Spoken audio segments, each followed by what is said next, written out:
আজকে একটা সংবাদ আপনাদের চোখে পড়েছে কিনা আমি জানি না। ইন্টারন্যাশনাল ক্রাইসিস গ্রুপের একটি প্রতিবেদনে তারা বলেছে যে রোহিঙ্গা ক্যাম্প থেকে বিভিন্ন সশস্ত্র গোষ্ঠী তারা লোক হায়ার করছে, সদস্য হায়ার করছে আরাকানে অর্থাৎ রাখাইনে আরাকান আর্মির সঙ্গে যুদ্ধ করার জন্য।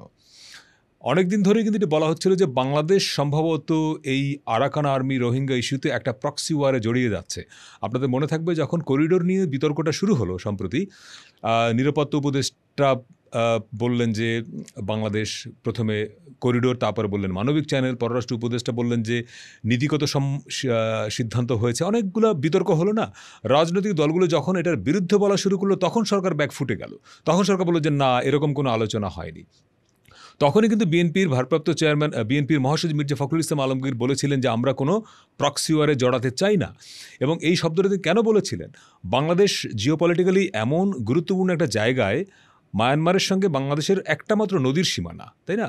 এবং সেই নাফ নদীটি পার হয়ে লক্ষ লক্ষ মানুষ মিয়ানমারের সামরিক জান্তাদের নির্যাতন, হত্যার শিকার হয়ে নদীটা পার হয়ে বাংলাদেশে ঢুকে যায়। এবং এখন বাংলাদেশে প্রায় ১৩ লক্ষ রোহিঙ্গা বসবাস করছে। এবং বাংলাদেশ এটা ঠেকাতে চায় নাই বলে এই ১২-১৩ লক্ষ লোক এখন বাংলাদেশকে আশ্রয় দিতে হচ্ছে। এবং এই যে অবস্থা থেকে উত্তরণের জন্য বিভিন্ন সময় বিভিন্ন পদক্ষেপ বাংলাদেশ সরকার নিয়েছে, কিন্তু কোনো সুরাহা হয় নাই। আন্তর্জাতিক গোষ্ঠীগুলো জাতিসংঘ নিয়ে কথা বলেছে, নিরাপত্তা পরিষদে আলোচনা হয়েছে, কোনো সুরাহা হয় নাই। হঠাৎ করে আমরা দেখলাম যে করিডোরের তর্কটি সামনে এলো। কেন? যে এই করিডোর যদি বাংলাদেশের উপর দিয়ে দেয়া যায় একটা স্থল যোগাযোগ, যে রাখাইনে যারা বসবাস করছে তাদের জন্য মানবিক সহায়তা বলতে কি বোঝায়? চাল, ডাল, নিত্য প্রয়োজনীয় খাদ্য, বস্ত্র, ওষুধ, এগুলোই তো। কিন্তু এই মানবিক চ্যানেলের নামে আপনি সেখান দিয়ে অস্ত্র পাঠাবেন কিনা, অন্য কিছু পাঠাবেন কিনা, তা তো আমরা জানি না। ফলে এই কারণেই কিন্তু রাজনৈতিক দলগুলো বিরোধিতা করলো যে না, আমরা কোনো করিডোর বাংলাদেশের উপর দিয়ে দেব না। এবং মজার ব্যাপার হলো, গত রমজান মাসে জাতিসংঘ মহাসচিব আন্তোনিও গুতেরেস বাংলাদেশ সফরে এলেন এবং তিনি এবং আমাদের প্রধান উপদেষ্টা কক্সবাজারে রোহিঙ্গা ক্যাম্পে গিয়ে লাখো রোহিঙ্গার সামনে বক্তৃতা দিলেন এবং বললেন তারা দুজনই যে তারা আশা করেন আগামী ঈদে এই রোহিঙ্গারা তাদের নিজ ভূমিতে অর্থাৎ রাখাইনে গিয়ে ঈদ করবে। এটা কী করে সম্ভব? আমি তখন লিখেছিলাম যে এটা একটা অদ্ভুত আইডিয়া, এটা সম্ভব না। আপনি ১২-১৩ লক্ষ মানুষকে এক বছরের মধ্যে কিভাবে পাঠাবেন? এটা অসম্ভব।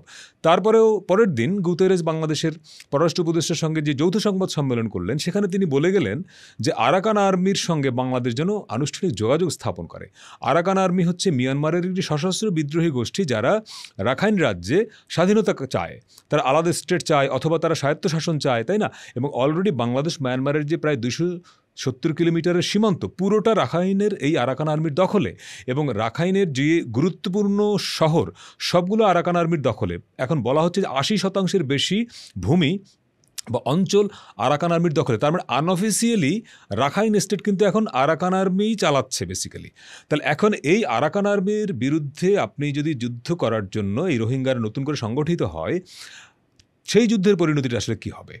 এই আমরা যে বছরের পর বছর আমাদের বাংলাদেশের কনসার্নটা কি? বাংলাদেশের মূল কনসার্ন তো হচ্ছে যে এই রোহিঙ্গাদেরকে ফেরত নেওয়া।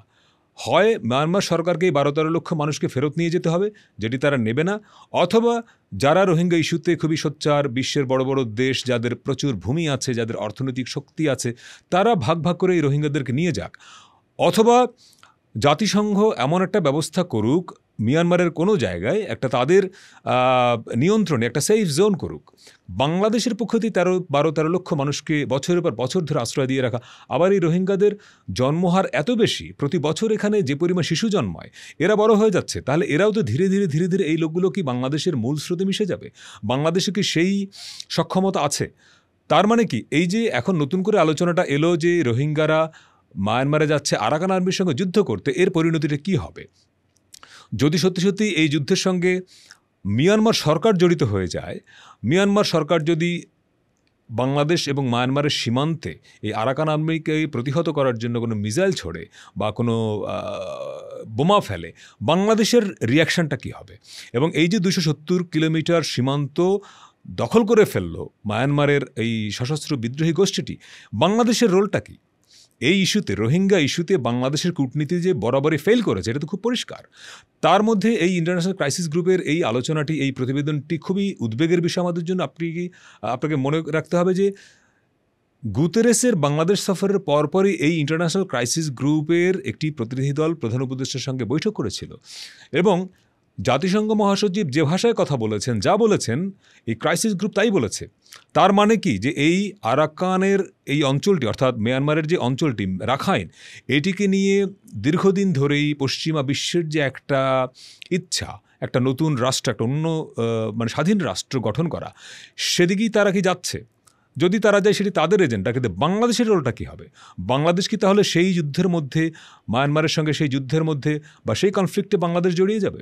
সেই কনফ্লিক্টে জড়িয়ে গেলে বাংলাদেশ কি যুদ্ধ করবে? কার সঙ্গে যুদ্ধ করবে? তাহলে আমরা ঠিক জানি না যে বাংলাদেশ মায়ানমার সীমান্তে সত্যি সত্যি কী হচ্ছে, রোহিঙ্গা ক্যাম্পে কি হচ্ছে।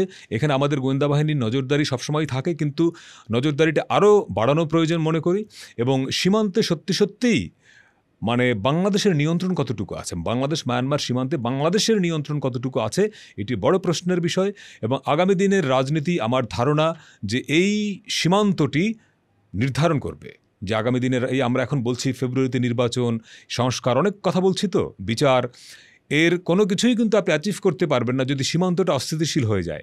এখন কেউ কি তাহলে এই সীমান্ত অস্থিতিশীল করতে চাচ্ছে? কেউ কি তাহলে এই রোহিঙ্গা, আরাকান আর্মি এই ইস্যুটাকে কেন্দ্র করে এমন কোনো পরিস্থিতি তৈরি করতে চাচ্ছে যাতে করে বাংলাদেশ একটা বিপদের মধ্যে পড়ে, বাংলাদেশের নির্বাচনটা অনিশ্চিত হয়ে যায়, বাংলাদেশে একটা অনির্বাচিত সরকার দীর্ঘদিন ক্ষমতায় থাকতে পারে? আমি জানি না। ফলে কোথাও না কোথাও থেকে একটা ঝামেলা পাকানো হচ্ছে, এটি খুব পরিষ্কার।